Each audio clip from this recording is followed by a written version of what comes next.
Straya. How are you going? How you going? Are you right? I hope so. You should be. Why is that, Jim? Well, it's Tuesday, March 18, all day. That's right.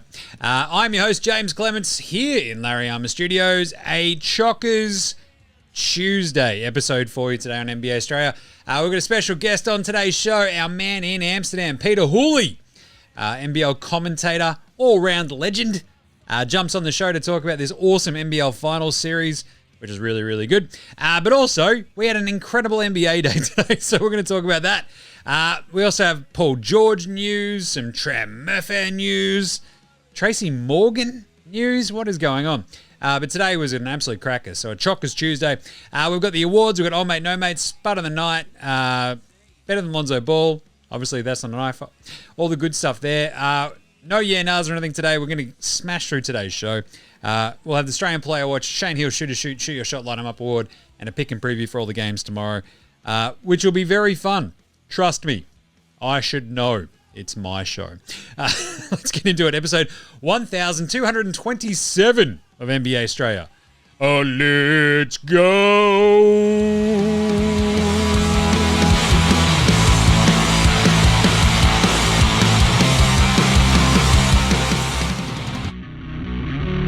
This is Josh Giddey. G'day, this is Andrew Gaze. This is Jack White. This is Joe Ingles. This is Darcy Daniels. This is Chris Anstey. This is Matthew Delvedova. This is Shane Hill. Hi, this is Ryan Brockhoff. This is Miss Creek. This is Nick Kay. You're listening to NBA Australia. And you're listening to NBA Australia. And you're listening to NBA Straya. And you're listening to NBA Straya. You're listening to NBA Straya. And you're listening to NBA Straya. You're listening to NBA Australia. And you're listening to NBA Australia. And you're listening to NBA Straya. And you're listening and watching NBA Straya. This is NBA Australia. Let's do it. Watch out for the shark attack. You better. I don't know. You better watch out for the Q Grimes attack if you're the Houston Rockets. That game was insane. But you better watch out for just a random Tuesday slate being absolutely incredible. What an awesome day of hoops it was. Let's get into it with the daily. I believe it's some sort of whip around, is it? Aha, there you go, the whip. Paul George is officially being shut down by the Philadelphia 1, 2, 3, 4, 5, 6ers. Why is that, Jim? He's just, everything hurts. He's just like me. But substantially better at basketball. Paul George, look, I called this about 2 weeks ago when they basically went, bloke's cooked. And as soon as they shut down Joel Embiid and Maxey sort of been in and out, they're just like, pack her up, boys. We are done. So he apparently suffered 2 hyperextensions in his knee in October and November. Then he had the finger in January. Also the groin problem. And they're like, that's enough. I think we've seen enough here. He was getting injections for the left adductor and left knee. And they're just like, just don't bother, Paul. And he's like, okay. You don't have to tell me twice. He's like, I gave up my podcast for this. I was going to be here and making a championship run. And then 2 weeks later, he's out for the rest of the season. Anyway, the season from hell for the Philadelphia 1, 2, 3, 4, 5, Sixers continues unabated. This is now the tankathon for the Sixers, which is pretty... what a 10-year run, just quietly. It's like, we'll run the process. Everyone gets up and antsy and angry, and they get a bunch of number 1 picks. None of them work out, but Joel Embiid does. And boom, here we are. 2025. They're tanking again. What a world. Trey Murphy. I love Trey Murphy, but he looks like he's done for the season after he tore his labrum in his right shoulder today. That sucked. He's been absolutely under the radar. Fantastic when he's been out there for the Pelicans. 150 plus made threes. He's averaging 21.2 points a game. He's unreal. He's like the one thing about like the shining light of the Pelicans. Like he and Najee Marshall, very sort of interchangeable-ish kind of big wings who can score a little bit. They've both had really good seasons, and you're like, just one hit after the other. And speaking of which, the Mavs, there was a report coming out that the Mavs have asked the NBA for salary cap relief so they could, because they've got no players that are healthy to play basketball for them. But because of their own stupidity and cap machinations, they are only $51,000, which is nothing in NBA terms, under the first apron hard cap, basically the luxury tax salary cap hard apron, first apron, which they can't go over.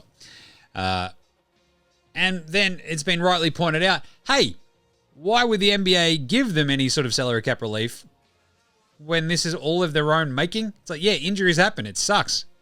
But also, you didn't have to pay all those players all that money and have them on your roster. So, yeah. And so the NBA is not planning on doing anything at the minute. Awesome. Anyway, very brief game wraps for today. Game wraps. What a day it was. We had the Knicks rip off a 76-36 run to get over Miami. Detroit beat New Orleans by 46 points. Philly blew a 25-point lead. Houston had its equal franchise highest comeback in overtime. Oh, ain't no stopping Obi Toppin. Hit a game-winning 3.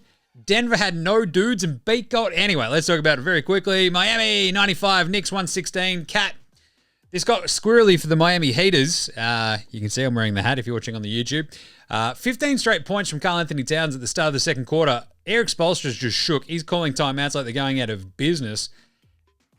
And the game was done. Like, as I said, a 76-36 run. Anytime you can outscore a team by 40, and this is up here for brain thinking because I'm some sort of brain genius, you're probably going to win that game. And they did. Bridges had 28. Josh Hart had a triple-double. That's 8 straight losses for Miami. That's the most they've ever had under Eric Spoelstra. And don't look now, but they've been jumped by Chicago. That's right, Miami is the 10 seed. Oh, jeez.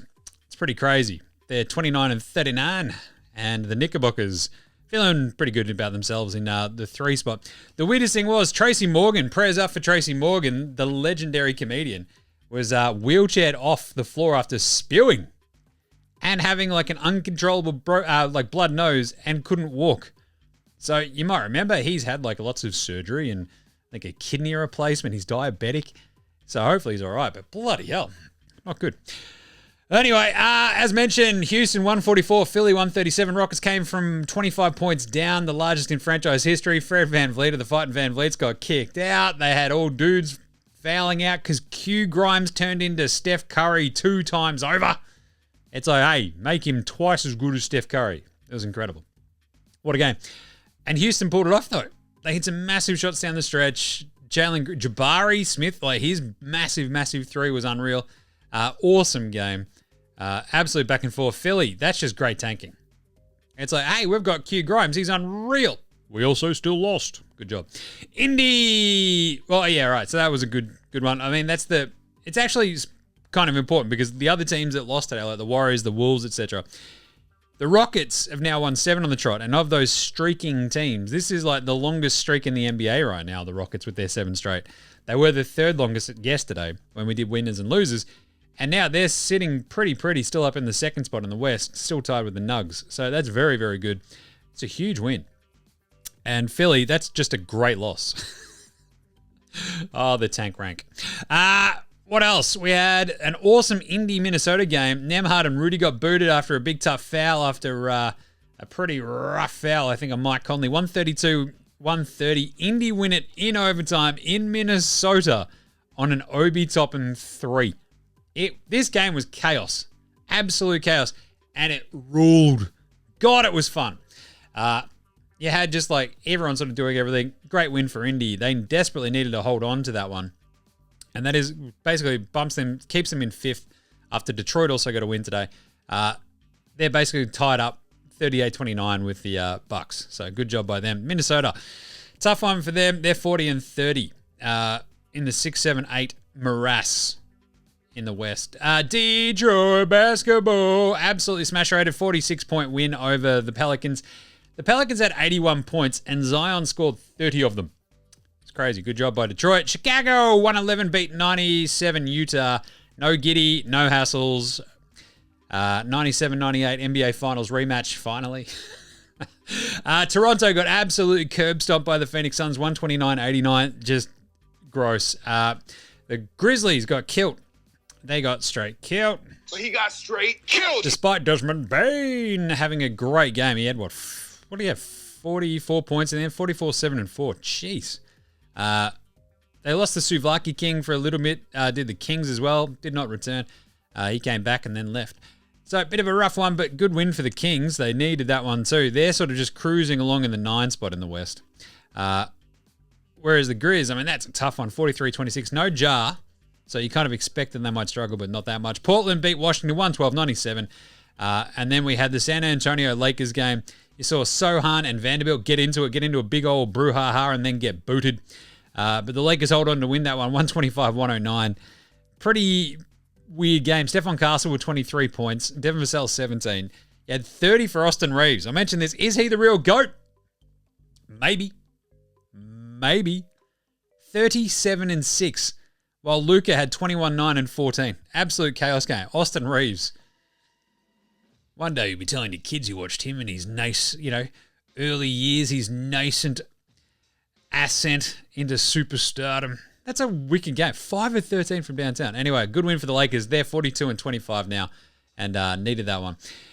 And then, finally, the Warriors-Nuggets game was absolutely nuts. No Jokic, no Jamal, no Christian Brown, no Julian Strawther. The Nuggets win it 114-105 over a full-strength Warriors team. Steph goes 6 of 21 for 20 points and 7 turnovers. Draymond had 10, 6, and 5 with 5 blocks and 4 turnovers. Jimmy Butler, I'm going to crank up the scoring when I need to. 23, 8, and 6. And he was fine, but they just got very little. Like 18 for Gary Payton. This was an embarrassing loss for the Warriors. They're 39-29. The Nugs had no one. Aaron Gordon was incredible. 38, 6, and 3. You got a triple-double from Rusty Westbrook, who's older than Methuselah at this point. 12, 12, and 16. But wow. What a game it was. It was a ripper. So let's do some NBA Straya approved performers of the night, I guess. Is that what we should do? Yes, it is, Jim. That's not a knife. That's a knife. I mean, honourable mentions across the board to Obi Toppin with his game winner, Karl Anthony Towns with his 15 straight the second quarter, Aaron Air Gordon with the absolutely awesome 38, 6, and 3. But come on, man. I mean, Austin Reeves, that was a pretty good one too. Desmond Bain with the 44. Jalen Green ends up with 30 and 13. Very, very nice. Ant-Man had 38 and 5. But they all pale in comparison with, Quentin Michael Jordan Grimes. What the hell, man? He is awesome. He had 46 points, 13 rebounds, and 4 assists. Shot 15 of 27 and 8 of 14 from downtown. And not only that for the Philadelphia 1, 2, 3, 4, 5, 6s. It was the shots he was making. It was absolutely absurd stuff what he was doing out there, Q Grimes. It was off its head how good he was. It's like, that should go. Oh my God, he hit it. So he's not shooting that. Oh my God, he hit that one too. It was absolutely awesome. And I'll talk about Nico Harrison in a second, but wow. Pretty crazy. Awesome game. Austin Reeves with 37 and 6 as well. Zion with 30. Jabari Smith with 30. Awesome day in the association. But who was Spud of the night? Spud, Spud, Spud, Spud, Spud, Spud, Spud, Spud, Spud, Spud, Spud, Spud, it is Spud of the night. Spud of the night. We have a new record setter. Yes, how good is this? So not only did we get 1 of 10 shooting for Jose Alvarado, 2 of 11 for Jordan Hawkins. I think we had a 3 of 15 for Vooch. Patch Williams went 2 of 10. Malik Beasley goes 4 of 14.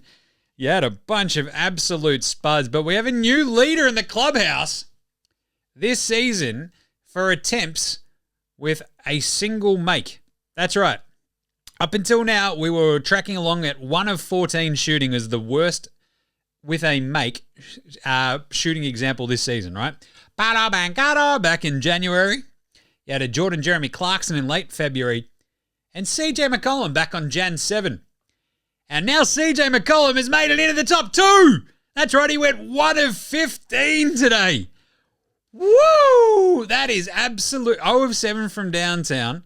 1 of 15. CJ McCollum, please stand up. That was absolutely abysmal.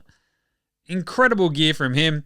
I mean, you don't want to bang on too much, but for him to have one of the 3 existing 1 of 14s this season, to go one better and go 1 of 15 is quite remarkable, really. So, well played, CJ McCollum. The worst shooting performances still belong to Dylan Brooks and Marcus Smart this year, 0 of 11. But yeah, with a single make, CJ McCollum. He is the new leader in the clubhouse. That is absolutely gnarly. And of course, we would very much like to thank Walker Kessler, because what did he shoot today? Oh yeah, he did! Chill! Woo! He went and shot 311, you beauty! Thank you, Walker Kessler. How can you be 7'40" and go 311 from the floor? What are you doing? You should be able to just, I don't know, hold the ball up and just go bonk. Jeez. It's insane, Walker.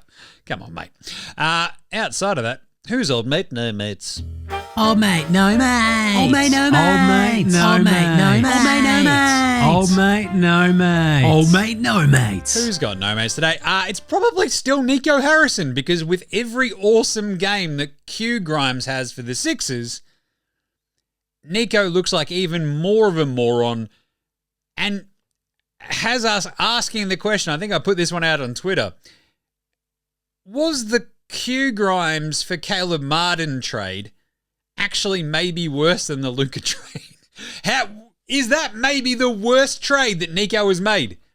Because Q Grimes now, with the Philadelphia 1, 2, 3, 4, 5, 6s, has 2 40-point games, 3 30-point games, and 3 20-point games. You might remember Caleb Martin hasn't played for Dallas because he was injured when they traded for him. And then the Mavs like, oh, we've got no players. They're all injured. So you traded for an injured player, you idiots. What are you doing? Oh, God, Nico. You've gone and completely cooked it. And everybody is kind of reveling in dunking on him. So, yeah, I kind of think Nico Harrison is still a bit of old mate, no mates. And this is one thing that I brought up about this about a week and a bit ago. This is just the continual kick in the dick for the poor Mavericks fans out there. Because every time Luka does anything awesome, there's a billion highlights about it because he's on the Lakers. And everything that you do on the Lakers is in a giant spotlight and is just blown up to mammoth proportions. And so every time Luka does anything for the Lakers, every Dallas fan is like, oh, God, he was on our team. He's 25. Oh, God. And now the same thing happens with Q Grimes. The most remarkable point of this is Nico Harris is like, yeah, we're building for the future. They traded a 24-year-old absolute flamethrower in Q Grimes, who was, oh yeah, checks notes, healthy and pretty good at basketball, for Caleb Martin, who's 29 and already injured. Just, I mean, should we just, I think you just have to give the guy a round of applause, don't we?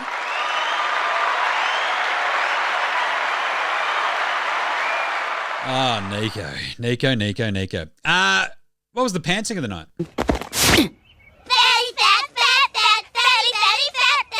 This is probably one of my favorites today. We got a T-to-T. We had Zion versus Beef Stew, where Zion absolutely rocked Beef Stew at the rim, double-handed sick dunk, just yammed on him. To the point where the Pistons, I think the Pelicans posted it going, don't challenge Zion. And Detroit, this happened straight after. Then Zion got stopped at the rim by Beef Stew remarkably well. You're just like, hang on, how can another human be that big? And Beef Stew's like, yeah, Jim, I've got this. Check this out. And he just goes, wha-bang, and the Pistons point out, do the old SpongeBob 10 seconds later. And Beef Stew gets it. It was such a good double pantsing. You're like, this is mutually assured destruction. Well done, everybody. Who was better than Bronny James? Lonzo was the best player in high school. He was the best player in college. You think he'll get to the pros and be like, I made it to the pros, now I can be average. He's coming for everybody. How about Ain't No Stopping Obi Toppin? Game-winning 3, hit 7 threes, a career high. Also had 34 points and 10 rebounds today. Absolutely absurd gear. An incredible game. Where he goes 12 and 19 from the floor, 7 to 10 from 3, 34 and 10, but hits the game winner. Absolutely gnarly. It was so cool. So that's New York Knicks legend, Obi Toppin, BT Dubs. Enjoyed that. Also, bit of an honourable mention. Has to go, I think, to Q Grimes with the 46 and 13. Austin Reeves, as per usual, 37 and 6.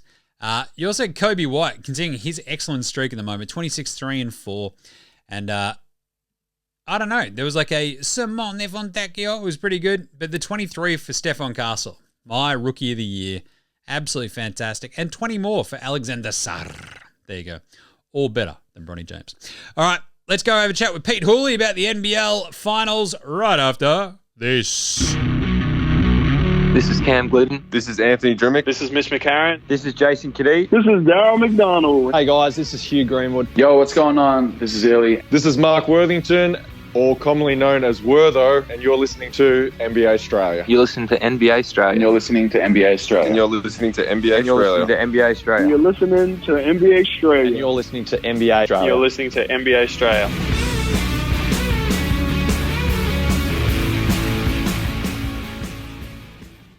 All right, I promised him at the top of the show. That's right, he's fresh off, I don't know, two of the most exciting games in NBL Finals history, shall we say. But more importantly, he's the man of the moment. Well, he was the man of the moment last week, basically. 10-year anniversary of your incredible buzzer-beating 3 Hools. It is Peter Hooley, NBL commentator, legend du jour, guest on the NBL Supercoach show with me this year, which was pretty fun. Hools, what's going on? Thanks for that intro, man. Normally after the date passes of the March shot, I normally try and put it aside, but I've allowed a little bit longer because of the 10-year anniversary and the magnitude of it. But I don't bring it up myself, but when other people are, I'm more than happy to talk about it. I like that.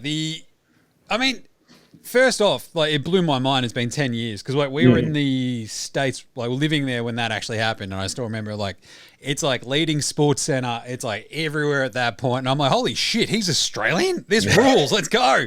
And then, boom, I think we had you on the show like a few years later. And obviously with all the NBL stuff you've done, like, it's just rad to have you around. And it's like every time that pops up, you're just like, yeah, fuck yeah, 2 thumbs up. This is great. So that's really fun.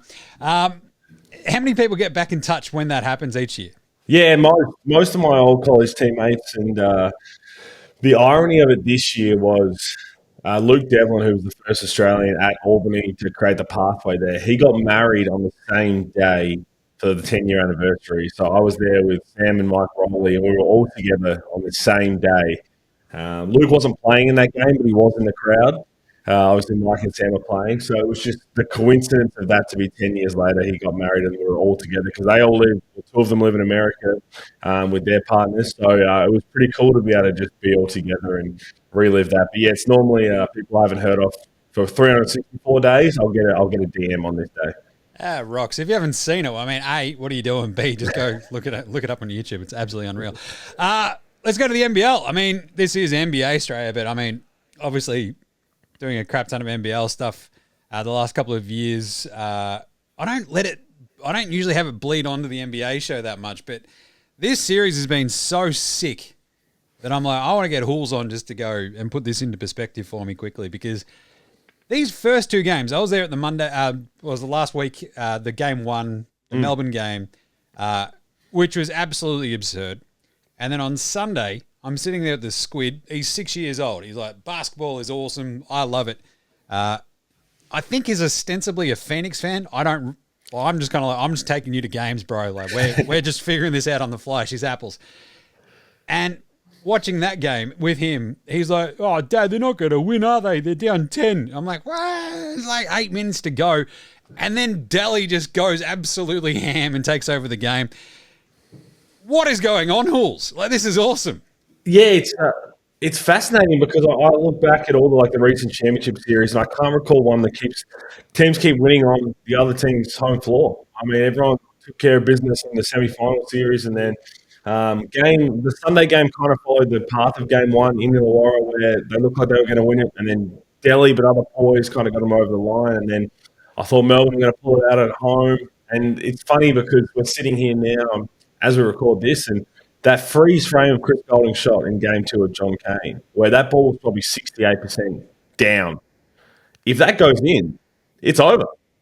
it's a sweep. Now, I know things would have obviously not transpired that way. You can, in hindsight, we're geniuses. But, yeah, it's been a fascinating series. It's been it's been a series of chess moves from both coaches. I thought Tatum was terrific in the way he's coached in Game 2, and I thought that Dean Vickerman, especially in the second half of Game 1. And then, yeah, I think, as you said, I think Delhi basically controlled things as a player, coach, GM, everything in Game 3. Just relied on his experience, and it was fun to watch. I mean, sitting there 2-1, I'm stoked for this game Wednesday. I can't wait. Like, it's just, I'm basically pre-gaming already. Like, I've got tins in the fridge. It's like, those are my basketball tins. I'm not going near them until then. I don't care. And it's super exciting because this is what you live for. Like, this is like a closeout game on your home court. Let's go. But I mean, the cool thing is we've now got this sort of tempered with, Justin Tatum being all like, hey man, like it looked like Trey Kell got bloody shot. And we're just running on. It doesn't matter. Whereas like Daly tweaks something and it's like we're shut down the game until we figure out whether or not he's right. I mean, that just adds a little bit extra spice, right? It does, and I think it's been obviously blown up as those kind of comments have been really across all coaches throughout the entire league, really any league, any sport. It's hard in that moment because obviously Trey Kell's behind play, whereas I know they had the 3 shots for Delia in 5 seconds after Trey Kell goes down, but if there's a quick turnover and the Hawks go to take off, then they're going to stop the game because Trey Kell's in the way. But when he's behind play, that's not part of the rules. Whereas Delhi falls over in half court. If there's a turnover 3 seconds after that, then someone's going to potentially be slipping because if you haven't seen Delhi up close and playing, that man sweats like crazy in the first part of the warm up. So you can imagine the fourth quarter when he's absolutely gassed. So. I have no issue with the way that played out in terms of the rules. You never want to see players go down. Hopefully Trey Kell's all right. I think he's a fitness test and he's a key piece to the Hawks puzzle. But you're right, it adds to the theatre of everything. You remember last year what United did to the Hawks in the semi-final series, and then you also on the other side, Melbourne's coming up on 12 months since they were on their home floor and saw somebody else cut down the nets. So they get a chance to redeem themselves here. It is, it is pretty funny because you're like, oh man, have we ever seen anything kind of this dramatic in an NBL finals? It's like, I don't know, last year, Jack McVeigh. Like, it was pretty bloody dramatic, like time after time.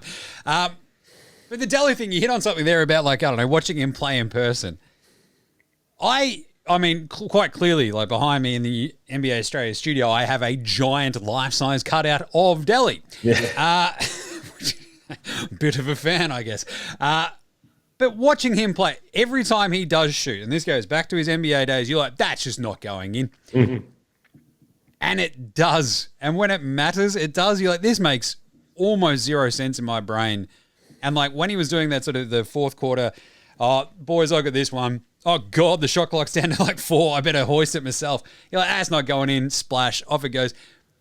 I mean, he's a really massive name, but is he also like almost the most unlikely hero in that sort of spot when you've got someone like Bubbles on that team? Ian Clark is obviously shredded before as well. Like, it just seems a bit strange, Hools. I think the easiest way to put it is there's nothing sexy about the way that Delhi plays the sport. And that's throughout, even when he was a bit chasing around Steph Curry, had Steph Curry in a straitjacket.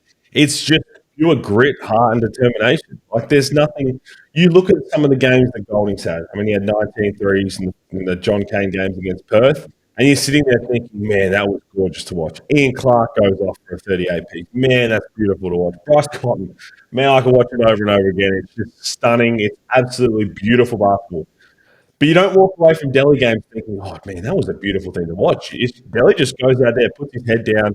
Doesn't matter who's around him. He's never going to quit. He's just going to grunt it out. And he is the definition of Australian basketball. Yeah. It is like, it's like someone put an actual sort of basketball player in a blender. Yeah. And then, like, this is the result. It's amazing. Yeah, so much grit, heart, and determination. I mean, so what happens, do you think, in Game 4? Who knows? I've been wrong plenty of times, as we often are as commentators. But someone has to win at home at some point. Surely there's not going to be Hawks win 4 and then Melbourne win 5 in Illawarra. So somebody has to win at home. And I think Justin Tatum summed it up after the last press conference and said, well, we got potentially 2 games left. So the next team to win on their home floor is going to win it all.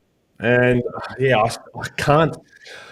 The poise and the veteran experience of United has been awesome. Would have shocked me if the Hawks win this game. Absolutely not. I think they've got another swing in them.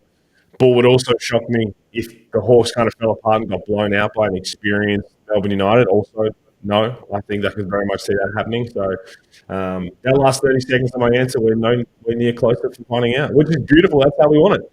Well, I feel like the way this has gone, it could be like Sam Froling has 14 and 20, and you're like 40 and 20, and it's just like, what? Yeah. Huh? Sure, why not? Or like, I don't know. Dan Greeter hits like 4 threes and wins the game, and you're like, geez. It could have everything. It's, you talked about last year with Taz, even the year before that, Sydney and New Zealand, what an epic series that was. The teams are trading buckets on the home floor. Glover was the Game 5 hero there. So there's always another twist to the story. There's one more chapter left. I'm not sure which one that is, what it's going to be, but if you're not at the game on Wednesday, if you're not watching it as well, I don't know what you're doing, because this is Aussie hoops at its very best. Yeah, I'll tell you what, tickets were hard to come by as well. I'm like, juice. I bet. Oof. Anyway, with this in mind as well, your commentary run this year, it's been awesome. Out there with, you're on the road, you're moving around, you're in the studio. What's it been like sort of trying to match Damon Lowery's energy? Well, sometimes you just have to understand battles you're never going to win. That's part of being both when I was a player and also as a commentator. There's certain guys who they're unique individuals. And I love Damon for who he is and what he brings. But when he starts going off, you just sit back and just watch. You just sit back and just admire what he's doing. That's who Damon Lowery is as a person. He's one of one. He's a terrific human being, and love having part of everything we do. Ballarat minor legend as well, Damon Lowery. Oh, so am I. What are you throwing at me? Look, hey, some are legends, Hools. Yeah. Some played for the Miners. But the setup, I guess, like, who's the best road dog of the crew? You're out there with Ruck and Lowery and Felix and stuff. I've got to assume that Ruck is probably the most sort of just eyes on the prize, best road dog, most sort of put together, figures his stuff out quickest. Yeah, probably. I'm pretty reserved as a father of a little one as well. I kind of understand you and understand this too. When you go on the road, even when we had that 4-day stretch where we flew everywhere doing the pre-games and for the semis, which was awesome, but everyone's like, man, you guys are getting out and about. We didn't have time to do any of it. We had red eyes to catch. We were doing all of that. And as someone who has a little one, I'm valuing sleep on the road. I'm valuing getting into my bed. I might have a couple of reds or beers a night, but when we do go on there for singles or something like that, yeah, Ruck's, he's the Hall of Famer for a reason. I'm not talking about the basketball court there. But so is Felix, so is Copes. They all have their unique traits that make them fun to be with on the road. Gazy's up there too, though. Gazy's, even just being in the airport with Gazy, we were at the lounge the other day, and he was getting some toast in the toaster, and someone came up and asked for a photo. And there's Gazy holding 2 pieces of raisin toast just in a photo. And I'm like, what are you doing, man? Put the toast down and take your photo. But he's an all-time great human. Everyone has their pros, and I'm sure everybody has their little icks as well, that I'd probably get that as well. I love it. And before I let you go, NBA, how are you feeling about this season? We've got less than a month to go. I was trying to figure this out a little while ago as well, like what the NBL version of the Luka trade would be. It's like, I don't know, Bryce or Xavier, going somewhere just to add to a super team out of absolutely nowhere. But it's just pretty hard, just because we don't have that sort of magnitude of obviously trading in the NBL. So a bit of a weird one. But mate, it's hard because Bryce, I don't want to compare Bryce to Luka, because obviously what Bryce's accolades compared to Luka's is different. But so I think it would be something like a Magne would be going somewhere. I think Magne, because we know how good he is, especially when he's healthy, so he can be a dominant force. But who's that next tier down from Bryce, but still has the impact of Luka at his age? Maybe it's hard if we rewind time. It was maybe a Magne for 2021, Jalen Adams. Yeah, there you go. The Jalen Adams call is a good one. But who do you like this year in the NBA? We've got obviously the sort of top 3 tier of contenders: Cleveland, OKC, and Boston. And there's a couple of interesting ones who are playing today, actually, Nuggets and Warriors, but without, I think, Joker and Jamal. So it's sort of I don't know, Denver holding their cards close to their chest. Do you have any vibes on the NBA season so far? I'm still all in the OKC trade. I mean, we obviously all were there when Giddey was there, but they've learned a lot from last year when they get to the playoffs. They've got the best player in the league. I think that everyone likes. I know now. You've made it as one of the best players in the league when you're starting to get clipped up about like foul baiting and like SGA. We need a hardened rule for SGA. Well, when you look at all that, when he shot fake, stop jumping. Like he's just so crafty. So I still on that. I don't want to say the Cavs bubble will burst. I'm worried that we're going to get a repeat of the lights were too bright from Jared Allen at some point in the playoffs. Interesting. I'm just sort of hoping that Mobley makes that almost irrelevant. Like I'm fascinated to see Mobley in these playoffs. With like one year under the belt basically, and sort of just get that nice little bit of healthy run towards the back end of the season. He sort of sat out last game that they lost. And I don't know, that Cleveland team just scares the hell out of me if I'm kind of everybody else. But then you still got Boston sitting there going, we don't really, we're not afraid. It's weird to call them a sleeping giant, but I think they're just happy just to take the back seat. Because if they're fully healthy when it rolls around, Drew Holiday is one of the most underrated players we've ever seen in the NBA. And if they roll out their full squad, Peyton Pritchard balling, if that's the series, if we're talking about Eastern Conference Finals, Boston and Cleveland, it could be 4-1. Interesting. I just want that series. Like I just hooked that straight to my veins already. Yeah. Nice one. All right. Well, you can see him on the NBL coverage for the rest of this NBL Finals. Who knows how many games it's going to be? Could we just go to 9? Like screw it. We're just going to 7. We'll go to 9 games. We need 5 for the semi-final series. That's my next push. 3's too short. Have a chat to Larry, get it all sorted, and away we go. I mean, he has been busy sorting out the NBL game when we got the Pelicans in town at the end of the year.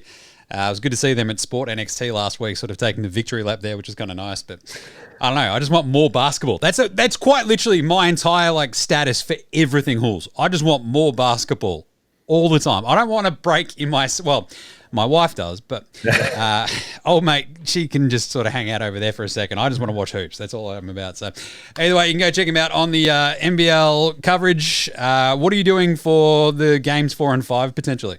We got the pre-game show. We'll be there for halftime, and then we'll wrap it all up. And there'll be something special. Whenever a team wins it all, we'll do some live stuff after. We get right in amongst it all for the fans to see. I love it. Awesome. He's been Pete Hooley. Thanks for jumping on NBA Straya, mate. Thanks, brother. This is Shane Heel, and you're listening to NBA Straya.